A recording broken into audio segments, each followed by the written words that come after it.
Jumpa lagi bersama kami di Dr. Lawyer Podcast bersama Abang Anda, Dr. Muhammad Indra Gunawan Lubis. Kepada Abang Anda, Dr. Muhammad Indra Gunawan Lubis, ada sedikit pertanyaan tentang permasalahan yang sedang bergulir di masyarakat umum pada saat ini, di mana ada beberapa aturan lex spesialis drogat legi in generali, undang-undang khusus mengesampingkan undang-undang umum. Di kedokteran sendiri tentu ada undang-undang khususnya. Dasar hukum Undang-Undang nomor 17 tahun 2003 tentang kesehatan. Dan kemudian ada peraturan pemerintah pelaksana PP nomor 28 tahun 2024 tentang peraturan pelaksana Undang-Undang nomor 17 tahun 2003 tentang kesehatan. Saya sedikit ingin bertanya mengenai MDP atau Majelis Disiplin Profesi, di mana yang sebelumnya adalah Majelis Kehormatan Disiplin Kedokteran Indonesia atau MKDKI. Menurut sapaan biasa Dr. Gunawan ya, menurut Dr. Gunawan, bagaimana pandangan Dr. Gunawan terhadap pelayanan kesehatan saat ini? Ini saya bergulir bertanya sebelum masuk ke materi di MDP-nya. Baik, terima kasih Bang Dr. Irfan Hussein Lubis, SHMH. Kalau kita melihat dunia pelayanan kesehatan saat ini sih, sebenarnya kita berada di titik yang lumayan bagus. Lumayan bagus dalam arti kata dengan program yang diberikan oleh pemerintah, walaupun itu belum paripurna, sudah banyak orang juga yang terbantu, terutama masyarakat-masyarakat yang tidak mampu, sehingga mereka lebih mudah untuk mendapatkan akses dalam perobatan ya. Walaupun negara maju mungkin didengung-dengungkan hebat, cuman kalau kita melihat atau mencari tahu, mereka juga antriannya sangat cukup panjang gitu. Sangat cukup panjang, baik itu di England maupun di negara mana saja gitu. Mungkin kalau kita buka-buka TikTok ya, kita bisa melihat juga mereka mengalami antrian yang sangat amat panjang gitu, bisa sangat amat lama ketika ingin berobat. Nah, Indonesia saya rasa sudah cukup bagus, walaupun ya belum paripurna tadi, sehingga memang kita perlu membuat ini jauh lebih bagus lagi. Tapi ya begitu, semakin banyak orang berobat, pasti akan timbul permasalahan-permasalahan, baik itu di ketidakpuasan atau mungkin juga permasalahan efek daripada suatu pengobatan, atau juga mungkin permasalahan yang timbul di antara sesama dokter mungkin karena sistem SOP yang tidak begitu bagus di suatu tempat gitu, atau juga mungkin permasalahan antara dokter dengan rumah sakit, karyawan dengan rumah sakit, itu biasa terjadi ya. Kedepannya akan sangat baik ya Bang Irfan, kalau kita berbicara tentang dunia kesehatan ini, semua mereka ini, semua kita lah, semua itu apa, mau itu dokternya, mau itu karyawan di rumah sakit, mau itu perawatnya, mau itu bidannya, mau itu di resepsionnya, mau itu di mana saja yang ada di rumah sakit, mereka itu mendapat pemahaman hukum yang baik ya. Itu dimulai dari mana? Itu dimulai dari pendidikan mereka sebagai seorang profesional. Karena saya meyakini banget ya, mereka itu begitu tamat, banyak di antara mereka itu, atau mungkin bisa jadi semua ya, memang nggak mengerti kalau berbuat seperti ini kira-kira akan bermasalah hukum bagaimana ya ke depannya. Terus nanti kalau melakukan ini kira-kira apa yang akan terjadi gitu loh. Kalau ini terjadi kira-kira gue akan dituntut orang apa tidak ya gitu. Sehingga ketidakpahaman seperti itu yang membuat mereka itu jadi rentan terhadap tuntutan atau mendapat permasalahan hukum ke depannya. Kira-kira gitu, Bang. Ini menurut dokter sendiri, mengenai tuntutan profesi terhadap dokter ataupun tenaga medis lainnya tentang pelayanan kesehatan saat ini seperti apa ke depannya menurut dokter Gunawan? Artinya saya memberikan satu contoh nih. Masyarakat tentu masih awam mengenai masalah medis. Terkadang masyarakat bingung apakah pelayanan yang dilakukan dari tenaga medis, termasuk itu dari dokter, apakah tindakan-tindakan tersebut sudah melalui prosedur SOP yang berlaku. Bahkan masyarakat tidak paham apakah yang dilakukan oleh tenaga medis tersebut adakah ranah-ranah yang sampai mendekati atau bahkan tanda kutip malpraktek. Bagaimana menurut dokter Gunawan untuk mensiasati hal tersebut, baik sebagai tenaga medis, baik kepada masyarakat, agar tenaga medis juga memahami langkah-langkah SOP yang harus dilaksanakannya. Begitu juga masyarakat harus memahami mana sih yang bisa dikatakan ini merupakan cenderung mengarah dugaan malpraktek. Bagaimana menurut dokter Gunawan? Jadi, Bang Irfan, ketika seorang pasien berobat ke rumah sakit itu, pada dasarnya dokter itu pasti akan memberikan penjelasan ya terhadap penyakit yang diderita pasien tersebut. Begitu dia periksa, kemudian keluar hasil pemeriksaan, baik itu dengan hasil laboratorium, hasil ronsen, CT scan, dan lain-lain gitu. Biasanya dokter itu akan memberikan penjelasan kepada pasien tersebut tentang penyakitnya. Karena itu memang sudah menjadi kewajiban seorang dokter untuk menjelaskan. Dan menjadi hak daripada pasien tersebut juga untuk mendapatkan penjelasan tentang penyakit yang dialaminya. Kemudian, ketika akan dilakukan misalnya tindakan lanjutan terhadap pasien tersebut, itu ada memang suatu SOP namanya di rumah sakit tersebut ya, yang mana mereka sebelum melakukan tindakan itu memang benar-benar harus mendapat izin dan izin tertulis bahkan dari pasien. Nah, izin tertulis itu tentu diberikan setelah memberikan penjelasan yang menyeluruh. Misalnya pasien ini nanti akan dilakukan suatu tindakan A. Nah, tindakan A ini nanti proseduralnya seperti begini. Kemudian setelah prosedurnya seperti ini, nanti akan dilakukan tindakan lanjutan seperti ini. Kemudian akan mendapatkan efek samping seperti ini dan juga bisa menyebabkan akan terjadinya efek samping obat atau dengan operasi tersebut misalnya sampai terjadi di titik di mana nanti pasien itu akan mengalami ini dan ini dan ini gitu. Itu jelaskan Bang Irfan. Oke. Nah, dengan penjelasan yang seperti itu tadi, setelah dijelaskan, setelah mendapatkan tanda tangan, biasanya baru dilakukan tindakan. Akan tetapi, ini akan tetapi, yang paling sering terjadi yang menyebabkan ini menjadi suatu hal yang ke arah malpraktek, dikatakan tuntutan pasien lah ya, kita katakan. Yang pertama, yang diberi penjelasan itu adalah keluarga yang mungkin bukan keluarga inti. Keluarga inti mungkin ada masih di mana mereka teleponan, ya udah nggak apa-apa, tanda tanganin aja dulu. Atau dia misalnya tanda tanganin karena memang ini harus dilakukan segera misalnya ya. Nah, kemudian begitu terjadi permasalahan, ini keluarga inti yang menuntut.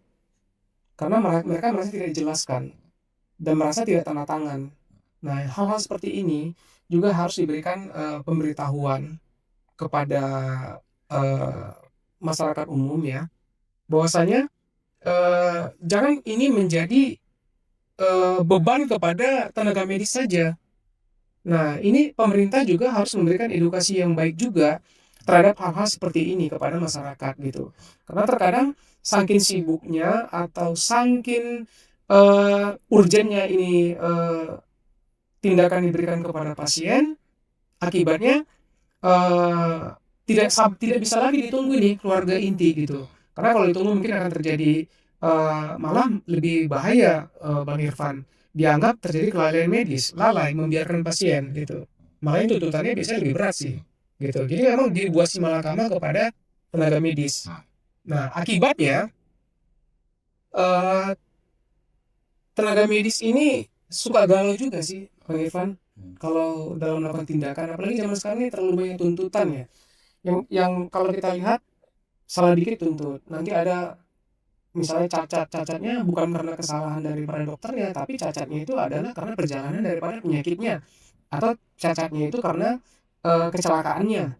Tapi tetap dikaitkan kepada, oh ini kan sudah ditangani dokter itu, gitu loh. Mereka tidak melihat bahwasanya pasien ini memang masih butuh lagi dilakukan tindakan tambahan yang sebenarnya itu sudah dijelaskan, tetapi mungkin penjelasannya nggak masuk, gitu.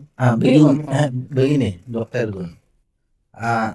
Tentu dokter itu sudah mempunyai sebuah sumpah untuk menjalankan tugas dan profesinya sebagai seorang dokter. Dari menjalankan tugasnya, masyarakat merasa tidak puas atas pelayanan dokter tersebut. Iya. Di mana ranahnya masyarakat untuk mengadukan prosedur daripada tanda kutip kesalahan daripada dokter ini? Oke. Mungkin masyarakat hanya berpikir, oh sepertinya saya harus melapor ke aparat penegak hukum di kepolisian. Tentu karena kedokteran mempunyai undang-undang lex spesialis di mana aturan khusus mengesampingkan aturan umum, mungkin pihak dari aparat penegak hukum kepolisian tidak bisa memeriksa langsung. Menurut Dokter Gunawan, anggap nih saya ini sebagai masyarakat awam, kemana saya harus mengadu? Siapa sebenarnya yang bisa memproses kesalahan baik secara disiplin, etika, prosedur penanganan medis terhadap tenaga medis atau lebih spesifik kepada dokter tersebut? Yang kami tahu masyarakat awam dulu ada ID. Nah, tentu sekarang ada namanya Majelis Disiplin Profesi. Ini masih ada, Bang. Ini masih ada. Nah, kami berharap bisa dapat pencerahan. Apa pembeda antara ID dengan MDP, Majelis Disiplin Profesi, yang sebelumnya kan disebut Majelis Kehormatan Disiplin Kedokteran Indonesia atau MKDKI. Tentu kami sebagai masyarakat awam yang bukan spesifik di bidang kesehatan pengen memahami kemana langkahnya kami mengadu ini. Ketika salah seorang tenaga medis atau lebih spesifik kita katakan dokternya, kita anggap dia melakukan sebuah kesalahan baik secara mendiagnosa, tindakan segala macam. Mungkin Dokter Gunawan bisa menjelaskan lebih detail. Oke. Pengalaman saya sebagai seorang dokter ya, yang puluhan tahun ya. Jadi memang ketika kita mengobati pasien, kita sebagai seorang dokter yang sudah disumpah ya. Nah, di sumpah itu sudah jelas kita memang harus melayani pasien itu dengan baik semuanya ya. Kita nggak boleh membeda-bedakan orang dari suku, agama, dan rasnya, itu kita tidak boleh beda-bedakan karena semua itu adalah manusia yang harus kita tolong. Nah, tapi memang dalam perjalanan kita mengobati seorang pasien, terkadang bisa terjadi faktor-faktor yang menyebabkan ketidakpuasan daripada pasien atau keluarganya, bahkan mungkin sampai ke titik pasien itu jatuh dalam keadaan yang tidak membaik, malah memburuk. Nah, dalam memburuk ini, nah ketika itu terjadi, sebenarnya pasien itu dari awal itu mungkin sudah sering komunikasi dengan dokternya. Ya, mereka berkomunikasi antara pasien sama dokter. Nah, dalam komunikasinya itu mereka Mungkin ada yang jelas, ada yang kurang jelas, atau bahkan ada yang menganggap komunikasi ini buruk. Nah, komunikasi yang buruk inilah biasanya yang paling sering menyebabkan pasien itu ingin mengadukan seorang dokter ini ke ranah hukum. Nah, itu dia Bang Andang. Kami masyarakat awam tentu bingung nih. Langkah mana yang masyarakat awam harus tempuh untuk melakukan atau membuat laporan terhadap ini rasa ya, dia merasakan karena dia nggak bisa memastikan apakah ini tindakan sudah di luar dari kewenangan. Kemana masyarakat awam ini untuk mengadukan suatu hal yang dia merasa bahwasanya tindakan itu sudah di luar daripada medis. Tentu kalau kita berbicara, oh kita laporkan ke pihak aparat penegak hukum, ke polisian. Satu sisi, kedokteran ini mempunyai undang-undang khusus, Undang-Undang Nomor 17 Tahun 2023 tentang kesehatan dan juga diatur di PP Nomor 28 Tahun 2024. Tentu tidak segampang itu, Dokter Gun, untuk membuat laporan terhadap dugaan-dugaan penyalahan prosedur tindakan atau bahkan dugaan malpraktek yang dirasakan oleh masyarakat awam. Di mana letaknya kami ini harus melakukan pengaduan? Kalau kita mengadu hanya sebatas di tingkat internal rumah sakit, ya tentu ini mohon maaf bisa jadi pihak rumah sakitnya melindungi yang namanya dokternya. Tentu harus ada langkah-langkahnya. Kemana masyarakat kami harus mengadu? Yang kami tahu kan selama ini ada ID. Terus dengan berkembangnya peraturan-peraturan hukum ada lagi yang namanya Majelis Kehormatan Disiplin Kedokteran Indonesia MKDKI. Ini dulu. Sekarang ada lagi Majelis Disiplin Profesi atau MDP. Menurut Dokter Gun, kemana ini? Kami ini seperti anak ayam kehilangan induk untuk mengadu gitu. Nah, mau pencerahannya. Baik. Jadi gini Bang Irfan, walaupun tadi udah Bang Irfan spill tadi tentang kalau mengadu ke rumah sakit ya, tapi kalau saya tetap menyarankan penyelesaian terbaik sengketa antara pasien dengan rumah sakit atau dokter itu adalah dengan berdiskusi lagi dengan pihak rumah sakit dan dokter, ya. Itu salah satu yang terbaik ya, supaya ini cepat selesai. Jangan ujung-ujungnya langsung ke kemana-mana gitu loh. Apalagi membuat tulisan-tulisan yang terkadang ya karena masyarakat kan tidak mengerti hukum juga, langsung membuat misalnya seperti tidak lagi memakai kata diduga, ya, tidak memakai lagi inisial, langsung menyebut nama dan lain-lain gitu. Setelah misalnya ke rumah sakit merasa kurang cocok gitu ya, kurang oke, ya ke ID juga saya rasa oke. Karena ID juga mempunyai suatu badan ya untuk menerima laporan-laporan seperti ini tentang anggotanya yang diduga ya melakukan suatu kesalahan. Nah, ke ID saya rasa oke. Nah, di ID itu mungkin nanti dokternya juga akan dipanggil itu biasanya sama ID-nya, ya. Mungkin juga mereka akan mempertanyakan. Ya kalau mereka bisa mendamaikan itu bagus. Nah, setelah itu kemana? Ke dinas kesehatan juga bisa. Ke dinas kesehatan setempat gitu ya di kabupaten atau di kota gitu. Bukan bahkan juga bisa sampai ke provinsi. Itu bisa.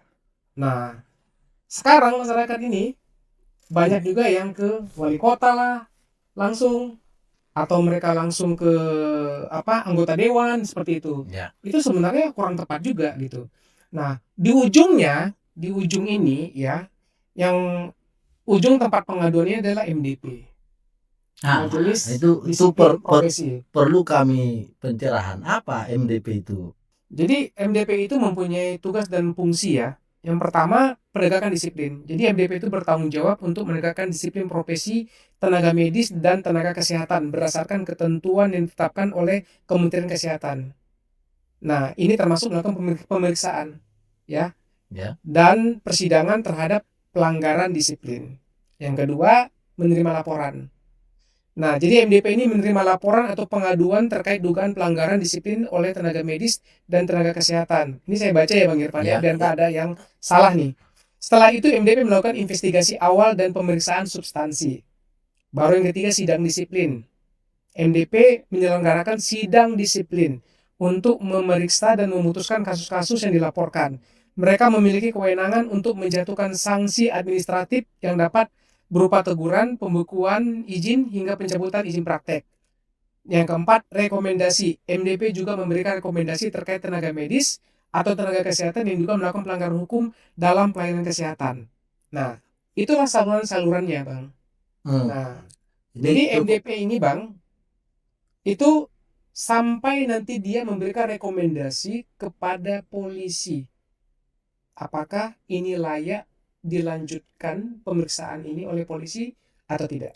MDP ini berhak menentukan seorang tenaga medis, dokter, bahwasannya dia bersalah. Setelah melalui mungkin ada rapat-rapat internal, Yes. mereka menentukan, oh ini kita rekomendasikan.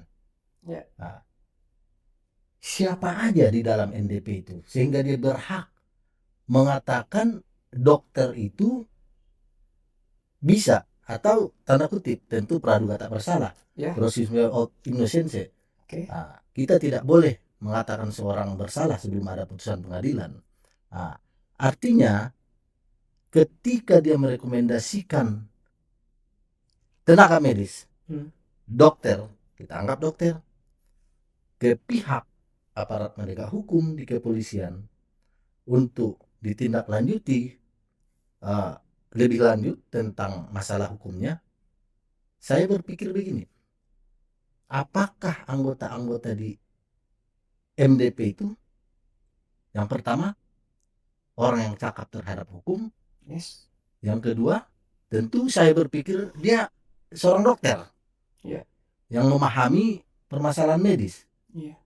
Ini saya secara logika ini aja, keilmuan aja. Kalaulah dia tidak seorang dokter, kapasitas dia menentukan seseorang bersalah apa tidak tentu tidak kompatibel. Dan yang kedua, menurut saya seharusnya dia dokter, dia juga seorang orang hukum di dalam keanggotaan MDP. Atau mungkin tidak seperti itu menurut Dr. Gun, coba. Oke, baik. Ini sangat menarik ya. Saya sebenarnya dengan adanya MDP ini, sejujurnya saya senang. Senang kalau kita sebagai seorang dokter itu ya, ada yang memang mengawasin kita itu, yang lu jangan buat salah, ini lu salah nih, kamu berbuat begini, oh kamu salah nih, teguran dan lain-lain ya. Karena kalau kita lihat MDP memang akhirnya itu memberikan rekomendasi ya. Nah, tapi Bang Irfan gini, ada suatu kesedihan juga di hati saya ya. Saya memang udah nggak praktek lagi ya. Saya sekarang murni sebagai seorang advokat ya. Saya sedih melihat MDP. Kesedihan sedihnya di mana nih? Gini. Sedihnya itu begini. Kalau kita lihat ya, anggota-anggota MDP itu, seperti yang Bang Irfan tadi omongin tadi, mereka tuh ngerti nggak sih tentang pekerjaan dunia kesehatan yang complicated ini, gitu, yang rumit ini gitu. Nanti saya jabarkan. Anggota MDP itu, kalau kita lihat, ini kita lihat ya, saya bacakan saja supaya nggak salah. Kalau kita lihat ya, anggota MDP ya, berdasarkan peraturan pemerintah nomor 28 tahun 2024 pasal 714 ya, keanggotaan paragraf 3. Anggota MDP itu anggota majelis disiplin provinsi terdiri dari 9 orang yang berasal dari unsur, saya bacakan. 1. Perwakilan dari kementerian yang menyelenggarakan urusan pemerintahan di bidang kesehatan. Yang kedua, profesi. Yang ketiga, perwakilan dari fasilitas pelayanan kesehatan. Yang keempat, ahli hukum. Dan yang kelima adalah masyarakat. Nah, keempat, kelima. Ini mohon maaf. Saya menganalisa keempat, kelima ini ahli hukum dan masyarakat. dan masyarakat. Ahli hukum ini saya berpikir nih seorang dokter juga.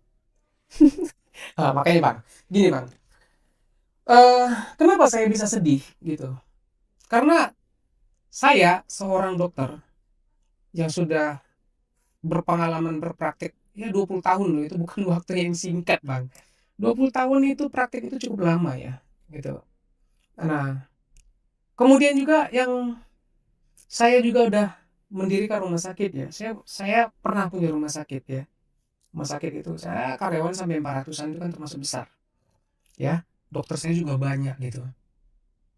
Nah, dengan melihat unsur seperti ini, saya udah tahu bahwasannya bagaimana mungkin seseorang yang bukan dokter tidak mengerti hukum dan juga tidak mengerti tentang kegiatan di rumah sakit, tidak mengerti tentang SOP rumah sakit, teknis bekerja rumah sakit, itu bisa menjadi anggota MDP. Kenapa? Logika saja. Bagaimana mungkin dengan seseorang dengan kinerja MDP yang juga begitu kompleks gitu, ada pengaduan kepada MDP masuk, kemudian MDP itu harus menerima laporan, kemudian mereka memeriksa seorang dokter, mengetahui apakah yang dikerjakannya itu salah atau benar, tapi dia bukan dokter, dan kemudian juga dia bukan orang hukum dan juga tidak mengerti tentang SOP rumah sakit, tidak mengerti tentang tata kerja di rumah sakit.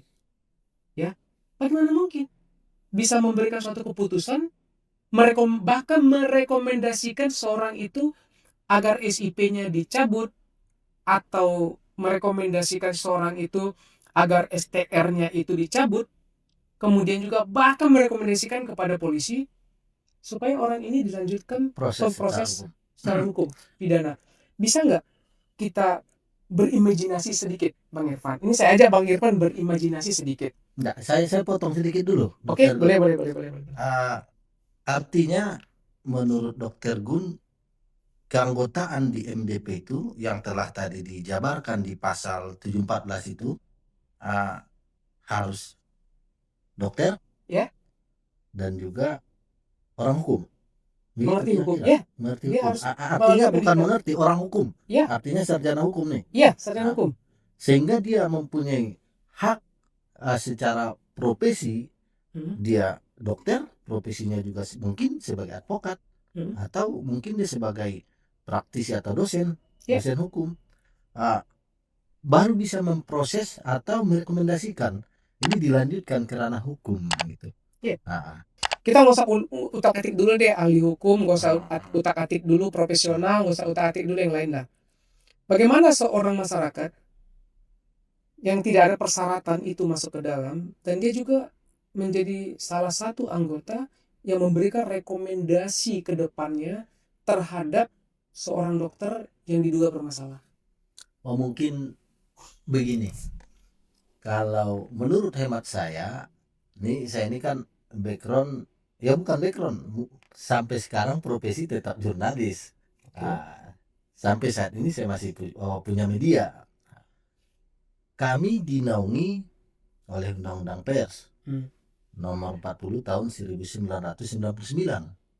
Ada kode etik jurnalistik, ada Dewan Pers. Tentu saya berpikir begini, Dewan Pers ini saya bandingkan atau saya buat pembanding nih, ini Dewan Pers, ada ini MDP. Keanggotaan dari semua Dewan Pers ini semuanya jurnalis.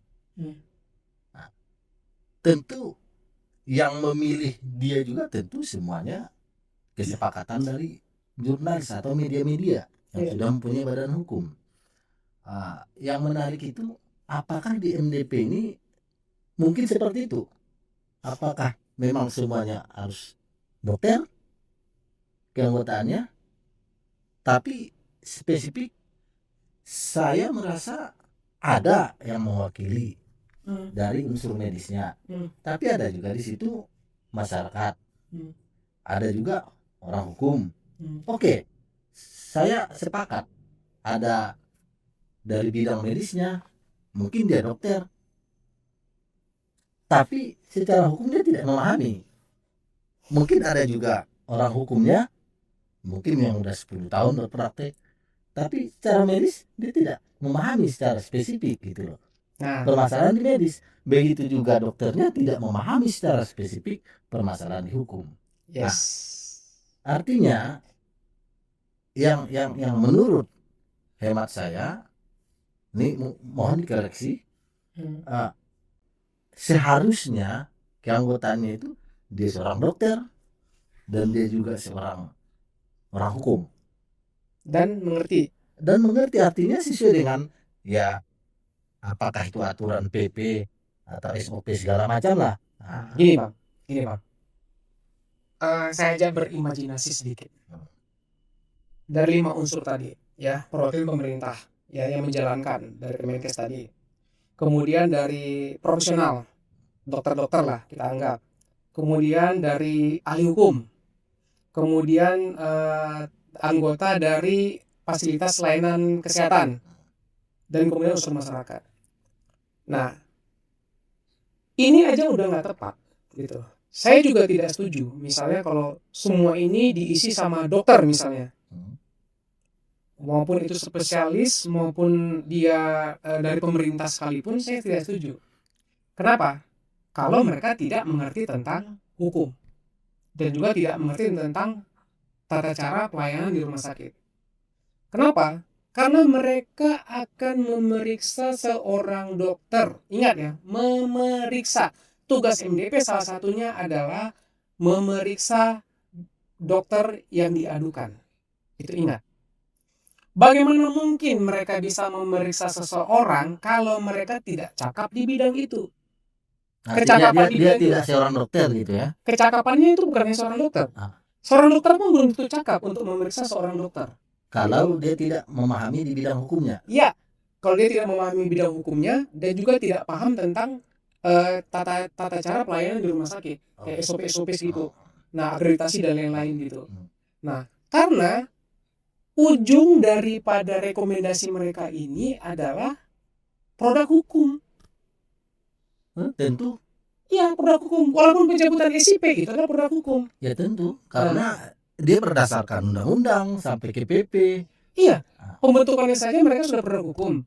Kemudian juga yang mereka kerjakan itu outputnya adalah produk hukum. Sampai seseorang itu menjadi pesakitan nanti di pengadilan, bahkan di penjara. Bagaimana mungkin orang yang tidak mengerti hukum, tidak mengerti SOP, atau dia tidak dokter, tapi dia memeriksa seseorang yang ujung-ujungnya nanti adalah menjadi seseorang yang pesakitan. Dokter ini sekarang, MDP, itu tidak semua dokter, Bang. Oke, karena makanya saya bilang, saya sedih. Kesedihan saya ini mendalam. Walaupun saya nggak praktek gitu loh. Cuma saya ini kan 20 tahun loh. Lebih lah menjadi seorang dokter gitu. Saya tahu rasanya dituntut itu bagaimana. Saya dengan mata kepala saya sendiri saya katakan, saya melihat itu teman-teman saya yang dituntut itu, ya, mereka stresnya minta ampun. Kalau memang bila perlu berhenti praktek, dia akan berhenti praktek. Saking tingginya tekanan itu.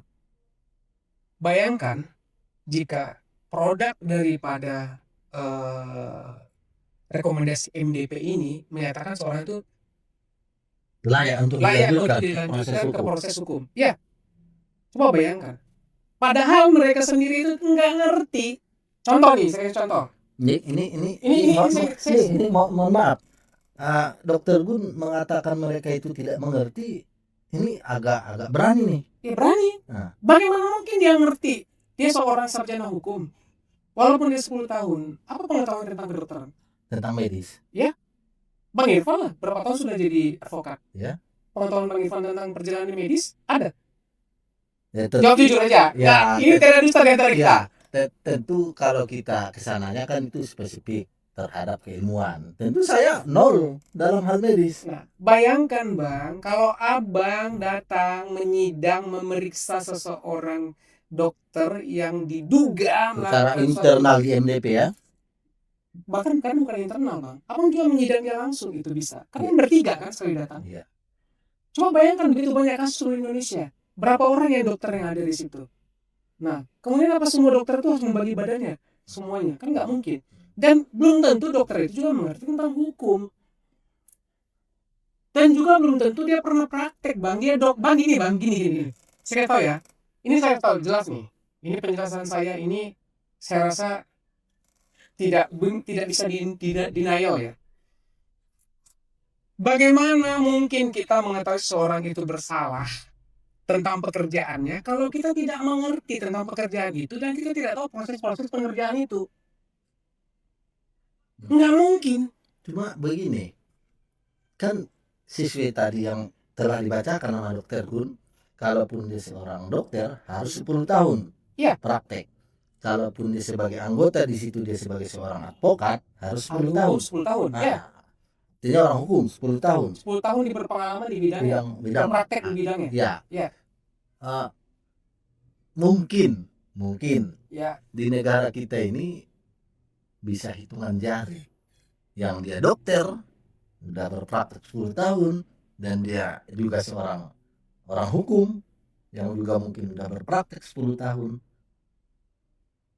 Tentu ini sangat minim. Gini bang, makanya ketika pemerintah berani mengeluarkan suatu produk hukum, apalagi itu berkaitan dengan nyawa seseorang, kita katakan nyawa deh. Ya. Kenapa nyawa? Karena itu orang dituntut, dinyatakan bersalah padahal tidak bersalah. Dia stres. Dia Ya, yang satu. Ya. Itu yang paling ekstrim saya katakan. Bisa atau kejiwaannya terganggu. Oke, secara saking tingginya tekanan tadi. Ya kan? Bagaimana mungkin orang yang pemerintah ya, kita balik ya. Bagaimana mungkin pemerintah tidak bertanggung jawab jika dia membuat suatu produk? Harusnya saya tidak mengatakan dokter yang mengerti hukum itu sedikit, banyak bang. I already said dokter itu bisa jadi apa saja, tapi apa saja nggak bisa jadi dokter deh. Nah itu mesti dibantah. Nah banyak tuh teman-teman saya dokter yang mengerti tentang hukum. Mereka juga sarjana hukum, bahkan mereka juga profesor. Dokter juga hukum. Iya, dokter hukum, profesor, dokter hukum, dokter bla bla bla bla, sarjana hukum, magister hukum atau magister hukum kesehatan. Banyak. Kenapa bukan mereka yang ditunjuk? Gitu loh. Atau kalau pemerintah menganggap seseorang ini dia seorang dokter, minimal dokternya wajib deh. Perlu diluruskan. Memberikan hukuman itu seperti apa maksudnya? Bukannya dia merekomendasikan ke pihak aparat penegak hukum. Bang, sekarang saya tanya, ketika mencabut SIP itu hukuman tidak? Wow. Ketika dia mencabut STR hukuman tidak? Tentu. Ketika dia menyuruh seorang itu, lu balik ke kampus lagi, kuliah lagi, hukuman tidak? Tentu. Dan itu memalukan lu buat seorang dokter. Kalau dia memang bersalah sih nggak apa-apa, kita dukung. Saya ini akan membela teman-teman saya dokter kalau dia benar. Tapi kalau dia bersalah pun akan saya bela. Saya mediasikan dengan cara terbaik dan pengalaman saya. Saya akan lakukan itu. Gitu. Karena saya tahu ini semua adalah produk daripada pendidikan dokter yang tidak dibekali dengan pendidikan tentang hukum ya, sehingga dia tidak tahu apa yang terjadi kepada dirinya nanti. Saya dulu nggak pernah tuh diberikan pengetahuan ini, cuma etika kedokteran saja. Ya saya nggak tahu sekarang, saya nggak mengikutin, tapi saya yakin mereka nggak diberikan. Bagaimana mungkin kita yang tidak dibekali hal seperti itu, terus kita tidak bela mereka ketika dia bermasalah? Namanya nggak pernah dibekali. Paling tidak saya kampanyekan dulu deh 5 tahun ini, kampanyekan kepada mereka. Jangan berbuat ini, jangan berbuat itu, tolong care lah sama pasiennya. Anggaplah pasien itu diri Anda sendiri gitu. Saya akan buat itu. Saya akan kampanyekan sama mereka. Selama 5 tahun ini saya akan berikan edukasi terus. Saya akan support mereka terus, tapi 5 tahun yang akan datang Kalau saya panjang umur, masih juga terjadi. Jangan salahkan. Kalau saya juga sudah memberi waktu 5 tahun, saya sudah cukup untuk mengkampanyekan. Sehingga semua orang tuh paham, hati-hati terhadap pekerjaan Anda, care terhadap pasien Anda. Jangan Anda terlalu sepele terhadap pasien Anda. Ayo dong, itu pasiennya divisit lah. Ayo tuh, pasiennya itu di benar-benar setiap keluhannya itu didengar deh. Gitu. Walaupun kecil sekalipun ya. Karena gini Bang, saya sendiri sering ngomong sama karyawan-karyawan saya. Saya bilang karyawan saya ratusan Bang. Semua kalian ada di sini, baik kamu itu di pendaftaran, perawat, bidan, dokter, kalian itu adalah orang-orang yang sudah memberanikan dan memberikan hidup kalian kepada masyarakat, mengabdi kepada masyarakat. Yeah. Salah sendiri kenapa memilih profesi ini. Yeah. Anda tidak mungkin bisa menjadi raja dalam profesi ini. Kita ini melayani. Jadi beraktinglah seperti seseorang yang memang melayani seseorang dengan baik, dengan benar. Yeah. Melayani itu kan tidak selalu tangan di bawah Bang. Yeah. Kan bisa juga selevel saling memberi. Atau kalau kita di atas tapi caranya adalah dengan cara pelayanan, memberikan edukasi seperti itu. Jadi jangan beranggapan, wah gue udah seorang dokter terus gue seorang perawat terus gue songong. Ya nggak bisa. Bagaimana ceritanya? Seorang yang memberikan pelayanan tapi mempunyai jiwa otoriter, nggak mungkin. Jadi gini, kesalahannya balik lagi kemana? Harusnya Bang Irfan, sebelum masuk ke dunia medis ini, jadi dokter kah, perawat kah, bidan kah, apakah, atau Anda melamar pekerjaan ke rumah sakit kah, kalau Anda itu nggak bisa beramah tamah, nggak bisa mendengar keluhan orang, nggak usah deh, nggak usah kerja, gitu, cari aja kerjaan yang lain. Karena bagi saya nggak mungkin kamu itu sebagai seseorang yang bekerja di rumah sakit, tapi kamu nggak mau mendengar keluhan orang, terus kamu nggak bisa ngomong pelan sama orang, ramah, karena orang sakit itu butuh dilayanin. Itu yang paling pertama. Kemudian dia butuh untuk didengarkan. Nah, kalau dia tidak sakit, untuk apa dia datang ke rumah sakit? Kan seperti itu. Nah, ketemu sama kita, harusnya kita membantu dia. Kadang-kadang Bang Irfan, saya nggak tahu ya, waktu saya praktek itu, ya ini bukan mitos deh, mungkin nanti oke deh, gini deh, pasien-pasien saya yang pernah berobat sama saya di spill aja deh gitu, nanti di komen gitu. Banyak juga kok dari mereka yang anaknya sakit, nggak usah minum obat dokternya, begitu ngelihat saya aja anaknya sembuh.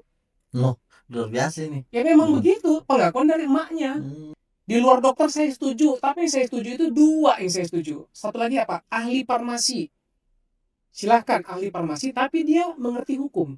Dan dia juga sudah lama bekerja di rumah sakit. Jadi dia tahu SOP tentang rumah sakit. Saya setuju banget ada seorang ahli farmasi di dalam itu. Mungkin karena tadi sudah dibacakan dia 10 tahun sebagai dokter berpraktek, dan begitu juga sebagai praktisi di hukum 10 tahun. Saya berpikir dia seorang dokter atau tenaga medis lah. Nah, namun dia juga seorang orang hukum gitu. Ya, seidealnya begitu. 3 unsur yang harus dipenuhi untuk menjadi anggota MDP. Dokter, ya, yang sudah bekerja 10 tahun kita anggaplah 10 tahun. Kemudian juga dia seorang sarjana hukum yang sudah lebih daripada 5 tahun. Dan dia juga mengerti tentang pelayanan kesehatan, SOP dan lain-lain. Itu wajib. Nah, makanya tadi dari 9 tadi, kalau memang tambah 7 dokter, ditambah lagi misalnya dengan unsur seorang apoteker, ahli farmasi, kemudian satu lagi adalah perawat yang memang ahli di bidang pelayanan kesehatan, dan dia juga mengerti tentang hukum. Itu akan lebih komplit. Artinya dengan keanggotaan MDP yang ada sekarang, menurut Dokter Guni ini sudah pas apa tidak?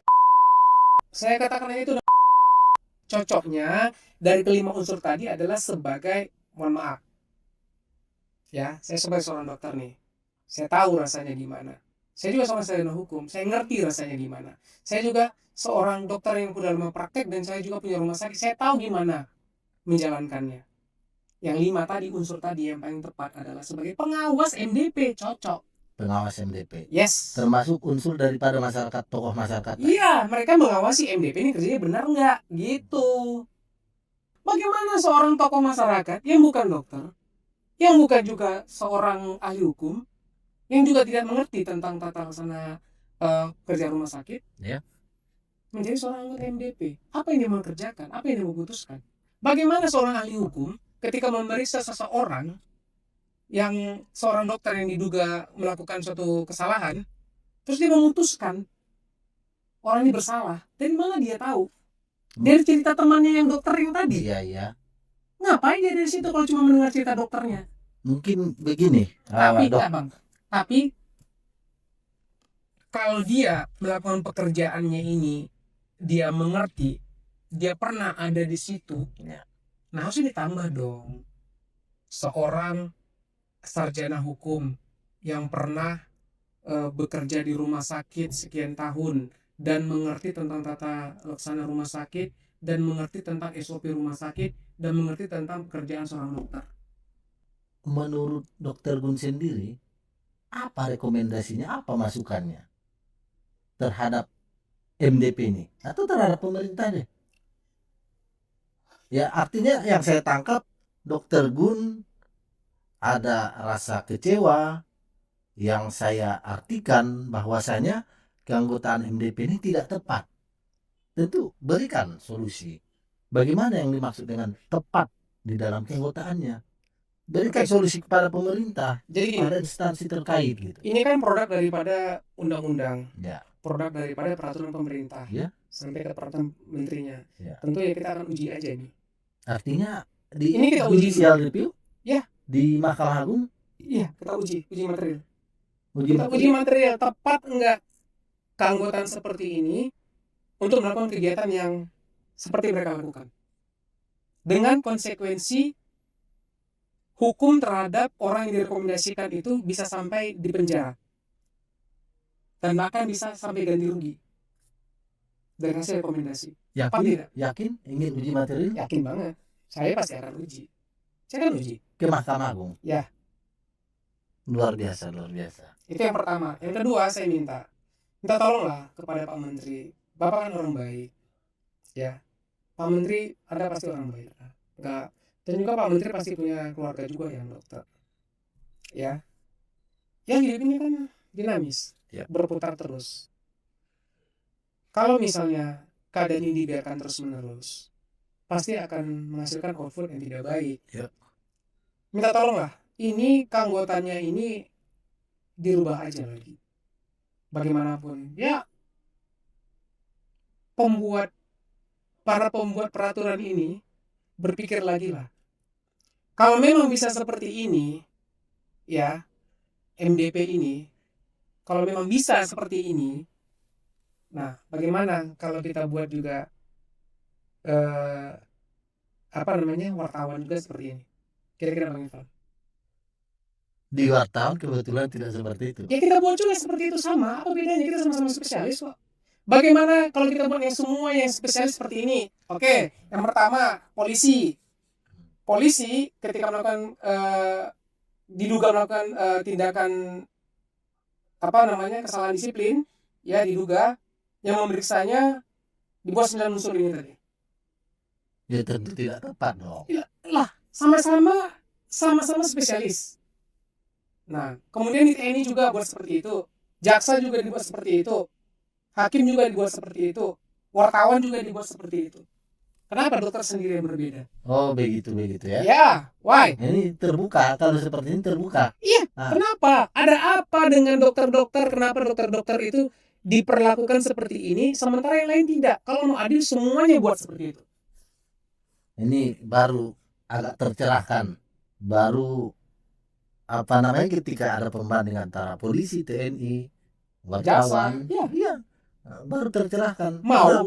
Kenapa di MDP ini berbeda gitu? Iya, satu-satunya berbeda. Ada apa? Sampai kecurigaannya. Saya katakan kecurigaan tepat nggak ya? Kecurigaan sampai sebegitunya gitu loh. Iya. Dan ingat, dokter-dokter ini banyak orang baik loh. Ya kalau ada memang sebagian yang tidak baik, ya jangan lihat yang sebagian itu. Di mana-mana juga seperti itu. Ya. Mau di mana sih yang orangnya baik semua? Nggak ada itu. Ya. Saya akan menguji ini, benar-benar menguji. Dan saya akan memang membandingkan ini dengan spesialistik yang lain ya, pekerjaan spesialistik yang lain, kan saya uji, benar? terhadap PP-nya Ya, peraturan pemerintahnya, dan peraturan permen. pelaksananya, ya, kan kita uji. Oke. Karena menurut saya itu tidak tepat banget. Ini satu tantangan nih dalam hal uji material di Mahkamah Agung Ya. terhadap peraturan pemerintah tersebut. Ya, makanya saya berani mengatakan udah salah dari awal. Kita kan suka banget tuh salah dari awal. Dari awal yang salah dibiarkan, mungkin karena apa gitu. Oke. Kita ini kan semua rakyat Indonesia. Kita ingin memberikan yang terbaik terhadap Indonesia ini. Tidak mungkin lah kita memberikan yang jelek. Nggak mungkin, pasti memberikan yang terbaik. Oke. Pengabdian kepada negara Republik Indonesia, kepada masyarakat. Kita pasti mengabdi loh. Mungkin ada masukan Dr. Gun terhadap keanggotaan di MDP yang 9 orangnya, apa ada masukan atau kepada kementerian atau kepada pemerintah terhadap langkah yang mau dilakukan terhadap uji material tersebut? Ya, ini tetap akan kita uji secara keilmuan, ya, akan kita uji, ya, pasti itu tugas kami untuk menguji ini. Tapi kalau saya kepada anggota, kepada Pak Menteri kan orang baik, ya. Kita minta lah perlindungan dokter-dokter itu pasti kepada Menteri Kesehatan. Ya, tentu. Ujung-ujung pada Presiden Pak Prabowo lagi. Masa dikit-dikit ke Pak Prabowo, dikit-dikit ke Pak Prabowo. Pak Prabowo kan urusannya banyak, bukan cuma ngurusin hal seperti ini. Hal ini hal besar dengan Pak Menteri lah. Kita diajak lah untuk komunikasi, ya, supaya ini bisa lebih bagus lagi. Karena ini Pak, bukan hanya masalah sampai di situ saja, tidak. Tapi ada lagi satu lagi, nasib orang. Benar. Nasib seorang dokternya, gimana nanti ke depannya. Saya berempati kepada masyarakat yang mengalami dugaan malpraktek. Saya berempati bahkan. Saya mengucapkan belasungkawa. Karena saya juga masyarakat juga. Saya tahu rasanya. Misalnya kehilangan seseorang, atau saya tahu banget. Tapi kalau memang benar dia melakukan kesalahan, oke, kita sama-sama akan menyelesaikannya. Tapi kalau orang yang nggak salah, kira-kira gimana ya? Nah, kemudian ketidaksalahan ini akibat ketidakcakapan orang-orang yang menentukan dia bersalah apa tidak. Ketidakcakapan. Tidak cakap itu kenapa? Ilmunya nggak nyampe. Ayo, mau diomongin apa? Kalau ilmunya nggak nyampe, bukan kompetensinya. Ya tentu outputnya hancur. Iya itu Bang. Makanya dari awal saya bilang saya sedih sekali. Saya sedih lah. Gitu. Nanti saya akan angkat, ya. Sebenarnya yang dikerjakan yang sudah saat ini apa? Saya akan ambil satu kasus nanti. Bagaimana mereka bisa memutuskan orang ini layak dilanjutkan kepada pemeriksaan yang lebih lanjut di kepolisian. Oke. Nanti kita angkat satu kasus. Saya mungkin akan panggil dokternya kemarin. Saya akan. Apakah sudah ada yang atas rekomendasi daripada MDP tersebut menempuh ke jalur hukum sehingga dia sudah diponis? Ada, sekarang lagi rame. Teman saya ada. Yang sudah diponis? Dia sekarang lagi di kejaksaan, lagi sidang. Oh, lagi sidang. Ada teman saya. Ada kelas lah jauh di bawah, tapi teman saya. Oke. Kasihan sih saya. Tapi ya memang gini. Saya bisa buktikan gimana nanti. Oke. Saya bisa buktikan ketidakcakapan mereka dalam mengambil suatu keputusan itu, sehingga ini dokter ini dikatakan bersalah. Banyak orang yang terlibat, itu kenapa cuma satu orang ini yang mereka tarik? Ada apa? Kalau menurut saya, kalaupun dia ditarik, nah ini ya, ingat ya. Ya. Saya memang bersimpati ya kepada pasiennya, kepada keluarga yang ditinggalkan. Saya juga mohon maaf nih, saya agak sedikit keras dalam menyampaikan hal ini, karena memang harus disampaikan dengan cara seperti ini. Saya nggak punya cara yang lain gitu loh untuk menyampaikan ini. Tidak ada satupun, saya udah baca resuminya, karena ini teman saya, tapi saya nggak bisa ucapkan di sini. Tapi dia akan saya panggil nanti, dan dia, ya mudah-mudahan dia oke, bisa. Saya juga baca prosedur yang dilakukan selama diperiksa MDP.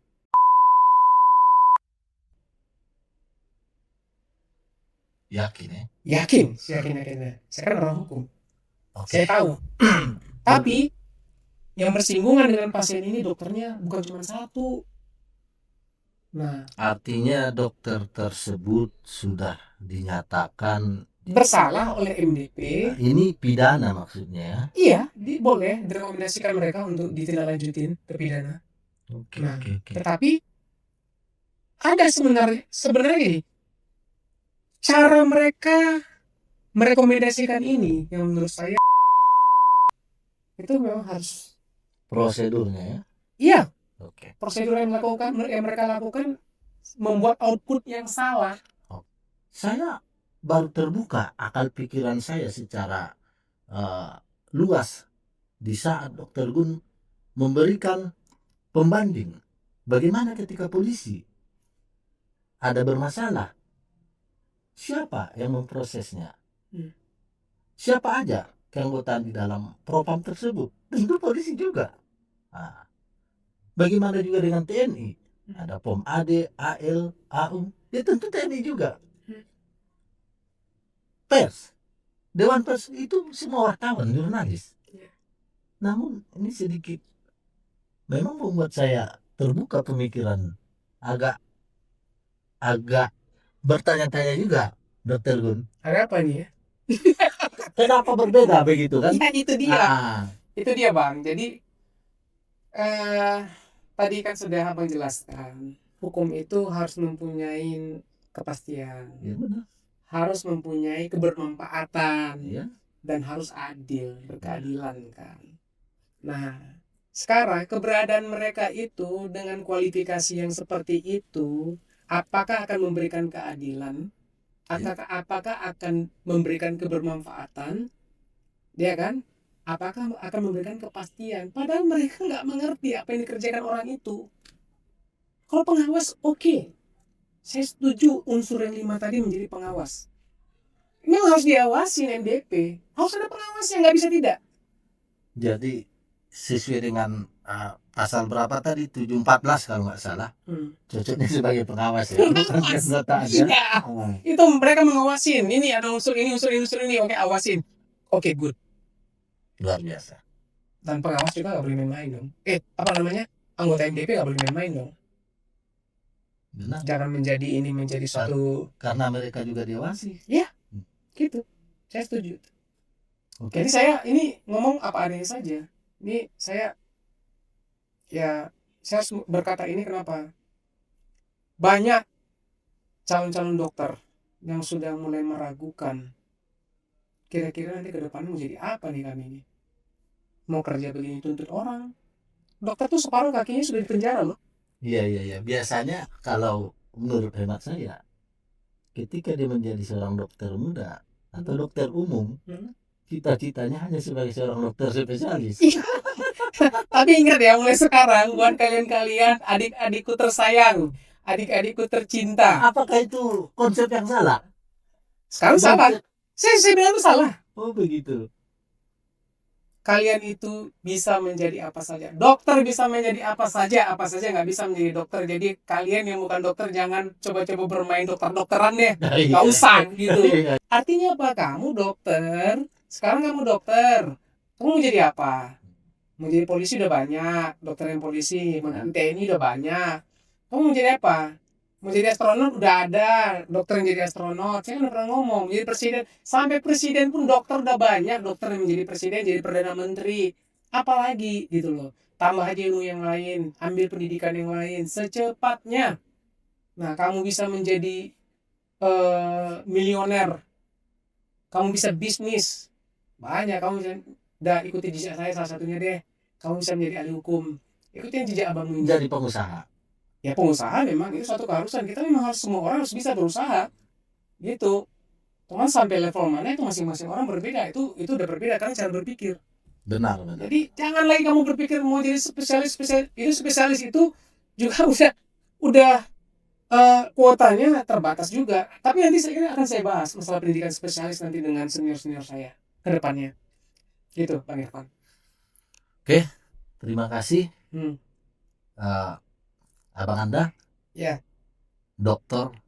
Muhammad Indra Gunawan Lubis, ya. SHMH Mars, sudah memberikan pemahaman yang sangat mencerahkan nih, terutama untuk saya pribadi, sangat terbuka pikiran saya. Ya, Terus yang terima kasih. kedua, saya menunggu ini PR bagi Dokter Gunawan nih untuk Menguji. uji materi di Mahkamah Agung. Ya, siap, Tunggu. siap, siap. Ya, harus diuji, nggak bisa tidak. Oke, terima kasih kepada sahabat Dokter Lawyer Mm-mm. dimanapun berada. Ada statement dari saya nih terakhirnya. Mungkin ada penutup dari Ya, Dokter Gun. statementnya. Nah, silakan. Saya mohon dukungan dari teman-teman semua ya. Kita dari dunia kedokteran dan kesehatan. Ya, supaya ini kita uji. Tepat apa tidak itu keanggotaan MBP? Memang harus diuji. Nggak bisa seperti itu. Dan tadi kan sudah disampaikan, banyak yang spesialistik yang mereka tidak memperlakukan kita. Banyak banget. Kita, walaupun saya bukan praktek lagi, tapi saya mengucapkan kata-kata kita itu karena saya merasa bagian daripada, karena saya pernah disumpah sebagai seorang dokter.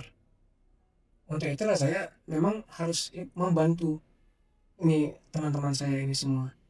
Jadi mohon dukungannya, mohon doanya juga supaya dipermudah sama Allah Subhanahu Wa Taala yang Maha Kuasa, supaya ini memang kita mendapatkan yang terbaik lah.